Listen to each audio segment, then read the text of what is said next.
ఈరోజు ఆడ అంబేద్కర్ విగ్రహం ఓపెనింగ్ చేసి మన నియాపూర్ బస్ స్టాప్లో చేసినాక ఆడ మాట్లాడకుండా ఉడక పీచ్ ఇవ్వకుండా ఉడక మన ఎస్టీ చైర్మన్ బక్కి వెంకటయ్య గారు ఎందుకంటే అన్యాయం జరగద్దు బాబాసాహెబ్ అంబేద్కర్ గారికి ఎందుకంటే దేశవ్యాప్తంగా పోయింది, ఇప్పటికే రాష్ట్ర వ్యాప్తంగా పోయింది.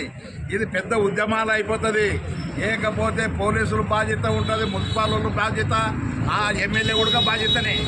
అంటే ఈడ మా దళితుల ఆత్మగౌరవం దెబ్బతీస్తున్నారు. ఆత్మగౌరవం దెబ్బతీసినాక మేము ఉండి కూడా లాభం లేదు.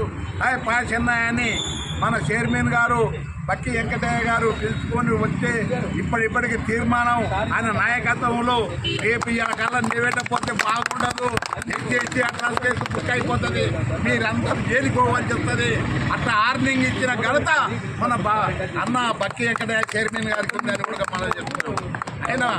ఆయన ఏంటంటే బాబాసాహెబ్ అంబేద్కర్ రోడ్డుకు లేదు, ఏం లేదు, ఊకి అనవసరమైనది తీసేసి అందరినీ దళితులను ఎండల పడ్డ ధర్నా చేసి మాలమానాడు అన్ని సంఘాలు ఎంఆర్పిఎస్ అన్ని సంఘాలు కూడి ధర్నా చేసి ఇంతవరకు చేసిండ్రు. అందు గురించే దయచేసి ఇది శ్రద్ధ తీసుకోవాలి, పోలీసులు బాధ్యత తీసుకోవాలి, ఎమ్మెల్యే బాధ్యత తీసుకోవాలి, మున్సిపాల్ వాళ్ళు బాధ్యత తీసుకోవాలి. ఇప్పుడు ఇమ్మీడియట్గా రాత్రికే మళ్ళీ పెట్టాలి. మా గౌరవాన్ని నిలబెట్టకపోతే పెద్ద ఎత్తున ఉద్యమాలు అవుతుంది. నంజగుట్టలో ఏం జరిగిందో ఆ ఇలాగా జరుగుతుందని కూడా మీకు హెచ్చరిక చేస్తున్నామని కూడా మనం చేసుకుంటూ ఈ అవకాశం ఇచ్చిన జై భీమ్.